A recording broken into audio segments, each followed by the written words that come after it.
Председателот на СДСМ Венко Филипче на денешниот брифинг обвини дека премиерот Христијан Мицкоски избегнал да одговори на претеничките прашања поради, како што рече, оркестрирана блокада во собранието.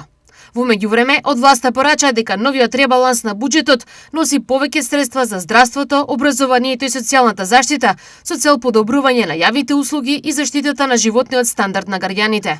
Собранието одамна не ја извршува својата функција како што треба. Законите се носат по скратена постапка, се прекршува деловникот, а сега се злоупотребуваат и процедуралните механизми за да се избегне парламентарната контрола на владата.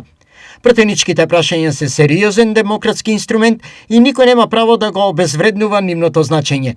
Ние бевме подготвени, имавме 4 пратеници, подготвени материјали, аргументи и прашања, но наместо одговори, власта избра да избега од дебатата. Рече председателот на СДСМ Венко Филипче. Социјалните трансфери се зголемуваат за 2 милиарди и 234 милиони денари.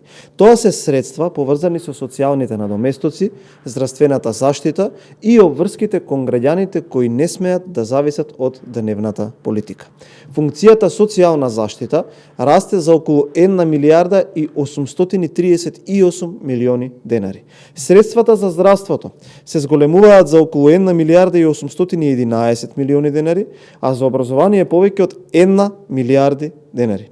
Тоа значи поголема поддршка за здравствените услуги, опрема и објекти за училиштата, средното и високото образование, како и за ученичкиот и студентскиот стандард.